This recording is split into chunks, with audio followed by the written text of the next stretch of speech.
This is part 3 of a 3-part series. If you haven't listened to parts 1 and 2, I suggest you go back and do that. Those episodes covered the mid-70s through 1986, and today we'll be starting in 1987 with sport climbing in full swing.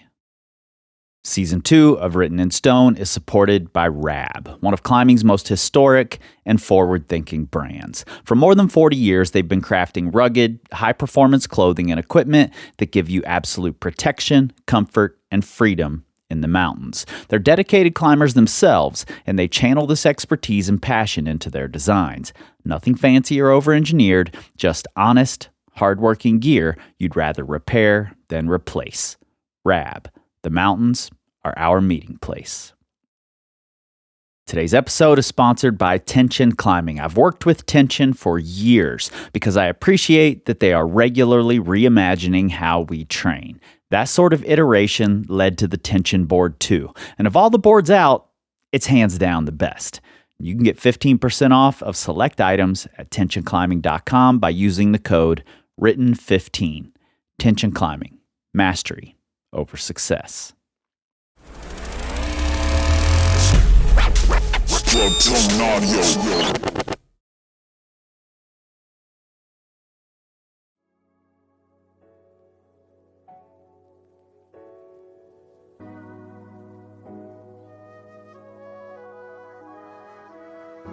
With the success of multiple women on Fleur des Racailles, Catherine Destivelle, followed by Isabelle Pattisiere and Luisa Giovanni, several things happened. First, women had broken the 8th grade barrier.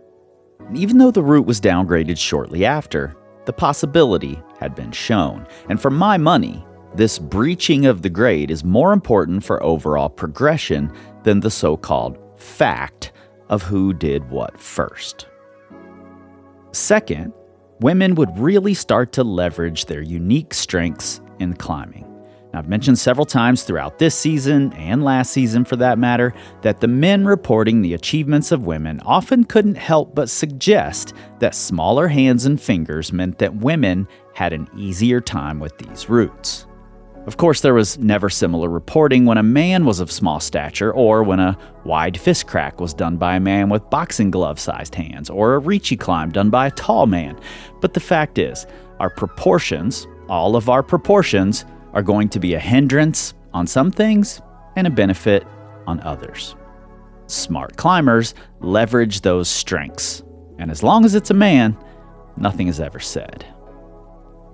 So in 1985 and 86, the way I see it is that Fleur des Racailles represents a shift in thinking for women at the top level, at least what I can discern. And we see that trend continue through the remainder of the 80s. Because look, I'm a roughly average size man, a touch smaller than average, give me that 1.5 inches, but definitely within the average window. So I can look at a grade and know that it's roughly in that general area for my size. But when you're of shorter stature, the huge moves that often give climbs their grade can exponentially increase the difficulty for you. Many more climbs end up impossible for you than they do for me. Actually, it's not much different than how we think of first ascents. We can all agree that doing the first ascent of a route is more challenging than repeating the route, because when repeating, we already know it's possible. Even more so if the first ascensionist is around your size. And I think we can also agree that doing first ascents is not the most efficient way to continue climbing harder. It's much easier to go repeat hard things. For many women, doing a route that no other woman had done is something similar to doing a first ascent. New sequences have to be worked out. There's the potential that some giant span will render it much harder, if not impossible. But if another person your size has already done the route, then you have a pretty good idea that you can do it too. And so, as it should, it becomes an attractive venue in which to challenge yourself. That's just being a smart athlete. And that is exactly what we see happening in 1987 after a French schoolteacher on holiday at the most futuristic crag in the world, Buoux, in August, mind you, does the first female ascent of the famed route and benchmark 8A, Rêve des Papillons. I'm Chris Hampton. You're listening to Written in Stone, Climbing's Most Important Ascents. This is Season 2, the 1980s. 1, 2.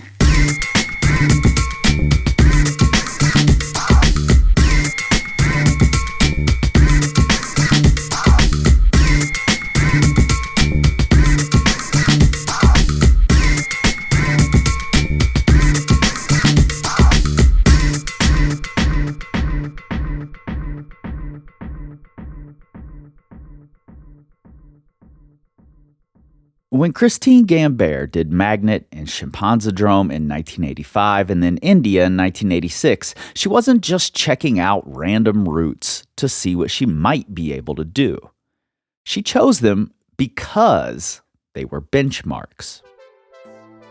When Kurt Albert did Magnet, it was the hardest route in Germany and came to define the grade. Wolfgang had done the second ascent only 2 years earlier.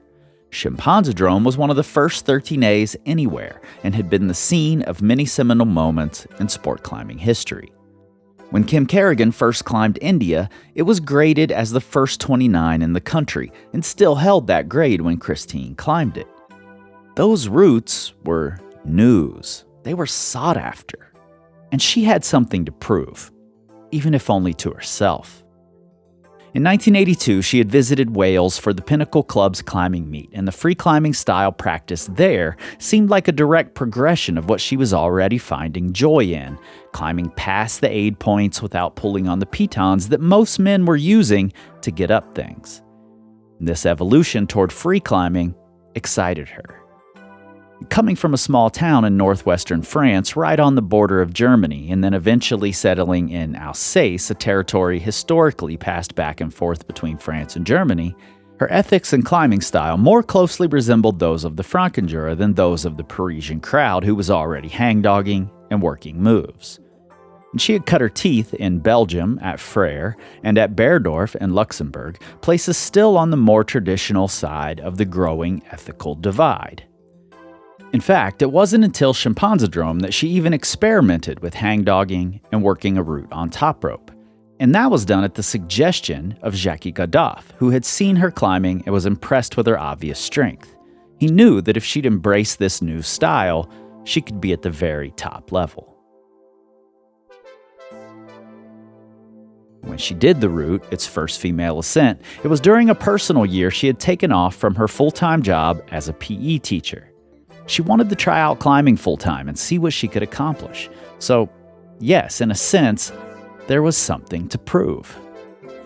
And while she did find gear sponsorships and was paid for photo shoots, she wasn't willing to play the game required for full-time climbing. So by 1987, she made the choice to go back to work, which meant that traveling to the south of France, where the popular sport climbing crags were, was only going to happen on holiday.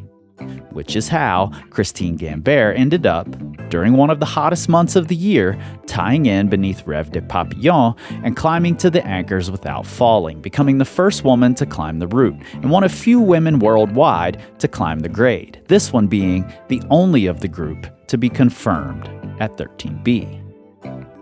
And like I said when we started this episode, the other top women had gotten smart about choosing routes. At an area notorious for reaches set for a man's span, now it was known that a woman could definitely find a way to climb at least this particular route. And so later in 1987, Lynn Hill arrived in Buoux and did Rêve des Papillons for her first 8A. Early the following year, Catherine Destivelle climbed it as well for her first confirmed at the grade. And she was just getting started. That year, Destivelle would go on a tear that would place her squarely at the top of the sport climbing game. She would follow her ascent of Rêve des Papillons with 2 more Buoux 8As, another one in Semailly, and then finally, the first female ascent of the famous Buoux 8A Plus, Shuka. Where Fleur de Rocaille had been slabby to vertical and delicate, opening a door for men to come in and discount the difficulty, Shuka was steep, powerful, and had enormous moves. They weren't going to downgrade this one. Lynn Hill was also putting time into Shuka. At 5'1", Lynn was 3 inches shorter even than Destivelle and found a dyno on the route to be extremely low percentage. Eventually, she realized that using the figure 4 technique was a much higher percentage method. Once she committed to that, she sent as well. But with the momentum now unstoppable, Isabelle Pattisiere wasn't going to let 1988 end without trying to one-up everyone. At Semailly in the south of France, she climbed a lightly overhanging, cream-colored limestone wall of small edges and tiny footholds called sortilège. First climbed by Didier Rabutu only a few years earlier, this became the first time a woman had climbed 8B, or 13D. Lynn Hill, always pushing herself, traveled to Semailly the very next year, 1989, and also climbed sortilège. Shortly after, another French woman, Corinne Labrune, would repeat the route as well. Women, in just 4 years, had pushed their climbing from 13A to 13D. Now, in outdoor, non-competition climbing, it's often stated that it's just us against the rock. But this simply isn't true. Very often, we are aware of another's performance on this same route, and we can't help but compare. Comparison can be harmful, but it can also be a motivating force. In a game where we don't often get the direct head-to-head competition, this is as close as it gets, and it's easy to see that happening here. This small group of women, repeating the routes the others had done and constantly trying to raise the bar, may have been operating in a small bubble, but at the same time, they were pushing the sport forward for all women. We'll be right back.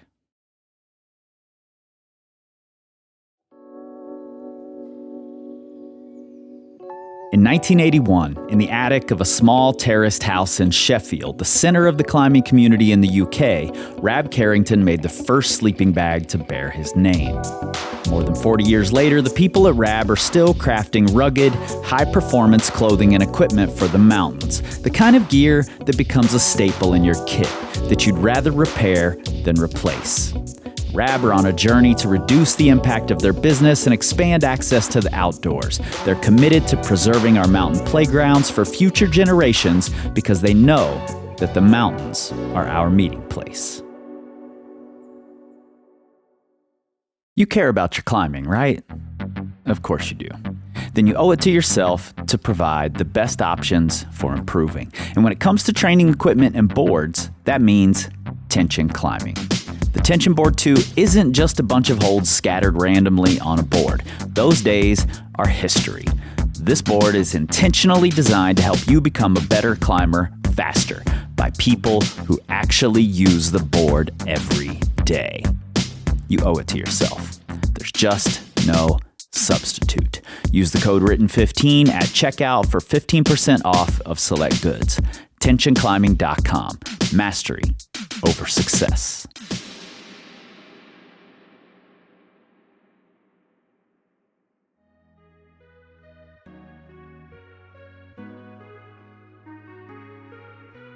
At the dawn of the 1980s, only one woman had climbed harder than mid-512. At least that's all I can find in the records. That was Lynn Hill, with her first ascent of Ophir Broke, a 12D that many said she was only able to do first due to her hand size. And it's certainly true that it helped, but it wasn't why Lynn was so far ahead. Still, Ophir Broke is mostly seen as an anomaly, because it would be 1983 before another woman would climb 12C, Barb Devine, on Supercrack. Lynn would do Supercrack soon after, Alison Osius after her. Only 2 years later, Catherine Destivelle does Fleur de Rocaille, an accomplishment that, despite the downgrade, is still considered by some to be the first female 13B. In fact, in David Chamb and Gilbert Tribou's book, The Eighth Grade, which we translated and gave to our patrons for free earlier this season, they give full 8A credit to her for the route. Then Isabelle Pattisiere did it, and then Luisa Giovanni repeated it as well. And so it went. Woman following woman. Woman pushing women forward. Women pushing climbing further into the future. Until somehow, the standards had gone from a few mid-512 anomalies in the late 70s and early 80s to several women climbing 13D by the end of the decade. This is no doubt in part due to sport climbing and more of that grade being available, but it's also due to the international exchange that was happening. The ladies' meets in the UK, the international meet in France. Louise Shepard organized a meet in Arapiles in 1986. Lynn Hill and Alison Osius and others were sent overseas by the American Alpine Club. And of course, competition was just starting to ramp up. Something we haven't discussed at all, really. It's coming, at least a little of it. But if we look elsewhere in the climbing industry, we see that women weren't just pushing forward in terms of difficulty. They were also writing, taking photos, speaking out, shifting culture, and starting businesses. In 1980, Coral Bowman founded Great Horizons in Colorado, the first climbing school specifically for women. In 1982, Louise Shepard, who'd been inspired by Bowman as a climber, started a similar school in Australia with Maureen Gallagher, calling it Sheer Heights. In 1988, Louise would also found the climbing company and begin guiding in Arapiles. By 1984, when Rosie Andrews wrote her seminal article No Spare Rib, first published in Mountain Magazine, women were regularly contributing articles and photos to many of the major climbing magazines. Throughout the decade, we would see some names regularly. Audrey Salkeld at Mountain, Kathy Borger and Sally Moser at Rock and Ice, Alison Osius, who actually found climbing because of journalism, was becoming one of our best writers of all time, and in the 90s would become the first female president of the American Alpine Club. And of course, you can't look at 1980s and 90s climbing magazines without seeing the name Beth Wald. She was a prolific writer and photographer throughout both decades, documenting some of the most popular areas and best climbers. In May of 1987, Rock and Ice magazine hit the newsstands with a photo of Amy Skinner bouldering in Waco tanks on the cover. First time a woman was seen on the cover of a major American climbing magazine. Amy would go on to co-found Wild Iris Mountain Sports in 1990 and help start the International Climbers Festival, not to mention building the house that would become an American Alpine Club campground at Waco Tanks. Sometime in the late 80s or early 90s, a writer and editor named Jill Kent would purchase On the Edge magazine in the UK, becoming the first female editor-in-chief of a climbing magazine.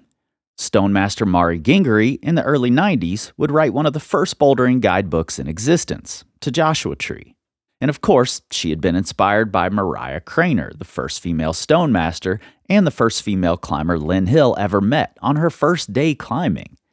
Mariah had worked for years at Chenard Equipment, and in 1989, Yvonne Chenard, due to rising insurance costs, decided to discontinue making climbing gear to focus on clothing. Mariah, along with Peter Metcalf, would end the 1980s by rallying several investors and putting everything they had into starting a small gear company called Black Diamond, a name suggested by Mariah. And of course, this is only a small piece of what women were doing, a tiny piece of what women are doing. It's been tough to dig up. Geraldine Westrup, a UK mountaineer who did her master's thesis on the psychology of women climbers, said, "Historically, in all walks of life, women have not written as much about their experiences as men, so their achievements have gone unrecorded, and they quite literally don't exist anymore." Now, to that note, I'd be remiss if I didn't mention, again, the Pinnacle Club. Founded in 1921 by Emily Pat Kelly, it was the first women's climbing club in the UK, and even back then, it started with 43 members, which should tell you that there are a lot more women out there who played important roles. The Pinnacle Club, in organizing those ladies' meets several times throughout the 80s, was instrumental in bringing women from all over the world together, to learn from each other, to be inspired by each other, and to realize that together they could push further. And right now, the Pinnacle Club has a fantastic collection of audio stories on their website with clips of many of the legends that we've talked about here. Jill Lawrence, Jill Price, Angela Soper, and more. That link is right there in your show notes.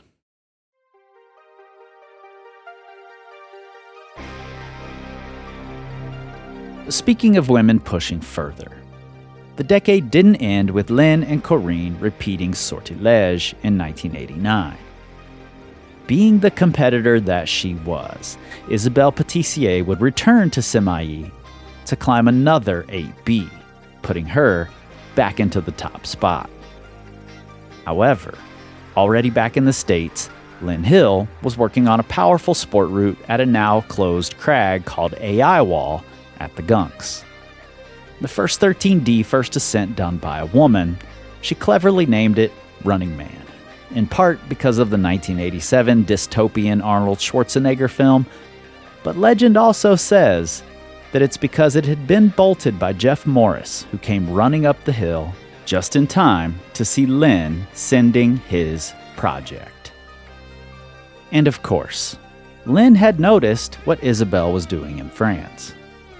But this time, rather than just go repeat that route, she had found another, even more powerful source of motivation. Early in 1990, she would also return to Semailly with the words spoken by a climbing superstar ringing in her head. No woman will ever climb 514. If you haven't heard that story, it's where this entire show started last season. In fact, it's the story that inspired this whole show. So basically, we have women to thank for this too. 1, 2. Written in Stone is produced by me, Chris Hampton, with help from Riley Rush for Plugtone Audio, a group of the best, most impactful podcasts in the outdoor industry. Over the next few weeks, you'll be hearing from some of the women we've been talking about in this series. And remember, this show is 100% rooted in the facts, but like Todd Skinner always said, never let the truth get in the way of a good story. And if you love what you're hearing, give us those 5 stars and a glowing review, join our Patreon, The Secret Stoners Club, and tell everyone you know. At the crag, at the gym, and those dudes who automatically think you need them to hang draws for you, point them directly to this series. And together, we can tell the stories of climbing's most important ascents, one decade at a time.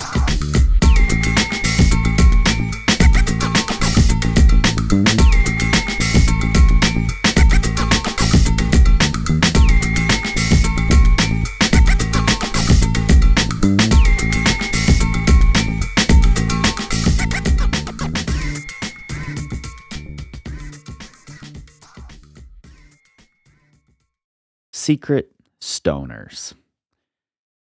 You know, when I was making this episode, I came across an interview online with Christine Gambert, and really great interview.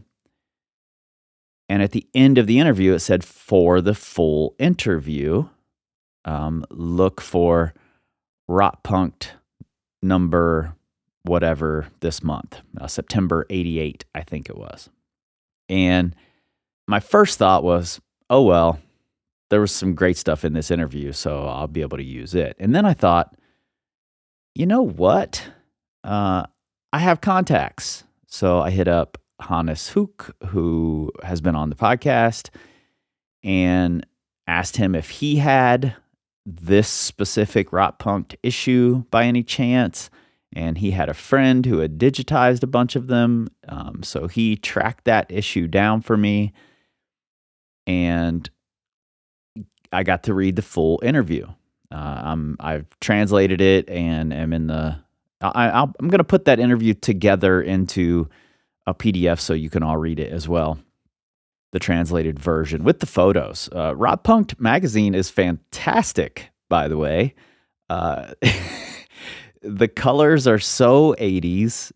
It's such a cool...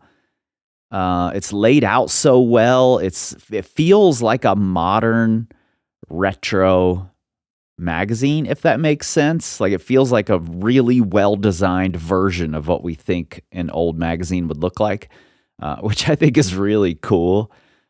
Just goes to show the European design sensibilities are so much cooler than a lot of the other things I'm seeing.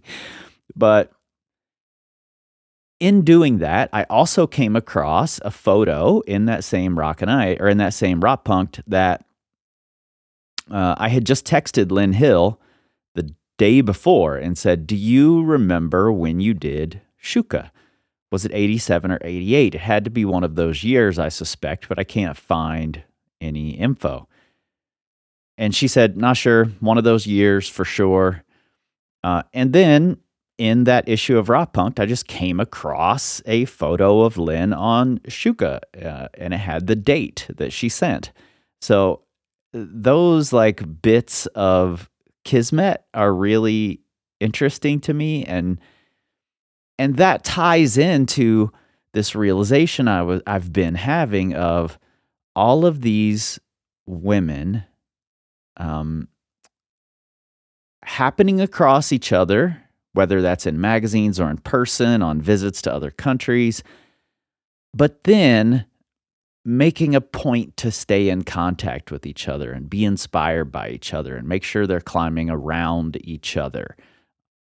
And we'll be talking about this in some upcoming interviews that I'm really excited about. Right now, I have 4 coming in the next month.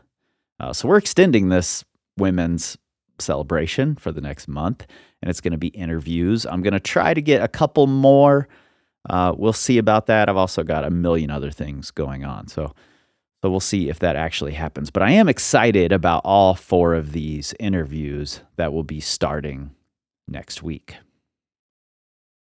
But anyway, that brings me back around to this whole community that's being built around this history and around this investigation, this interrogation of how we deal with history is just really special. So thank you all for that, for joining the Patreon, for listening all the way past the credits, and just for being excited about this thing in general. I really appreciate it. During this month that's coming up with the interviews, you'll also be getting a couple of bonus episodes in the Patreon. I want to read. I don't know if I'll read the whole article. I may just pull out pieces. It's a pretty long article, but I'll give it to you as a PDF regardless. And I'll pull out some pieces and discuss it. Rosie Andrews' No Spare Rib article. I found references to that article several times in reading interviews with women from the 80s. I came across a reference to that in one of the audio stories on the Pinnacle Club's website. I believe it was an Angela Soper audio story. I'm not positive of that. And I've even seen it referenced in some studies of participation in climbing by women, things like that. So it's a really great article, especially considering when it came out so soon after Title IX and into this period where women were really starting to push the limits. So that's coming. And also, I want to talk about Christine Gambert as well, because this interview gave me a new insight, and I wish that we got interviews like this more often. So often the interviews focus on things that in the grand scheme of things are not that important. And I'm, no shade at the interviewers. I think this is largely a problem of what the general public wants, what they think they want, what they think is important to them. And it may be at the time. It might be important to know what the grade of something felt like to you, or what grade you're looking at next, or what route you want to climb next, or these softball questions.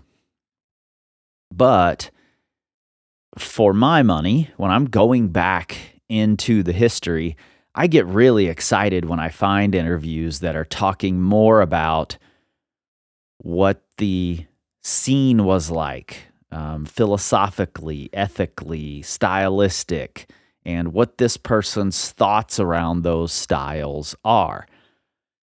That doesn't necessarily have bearing on the future in a direct way.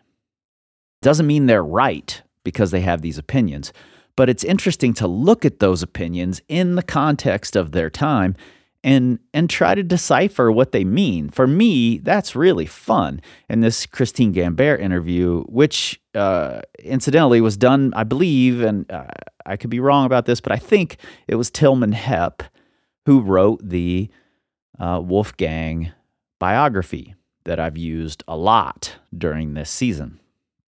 So I'll be digging into that a little in a bonus episode as well, and I'm sure there are some other bonus things coming.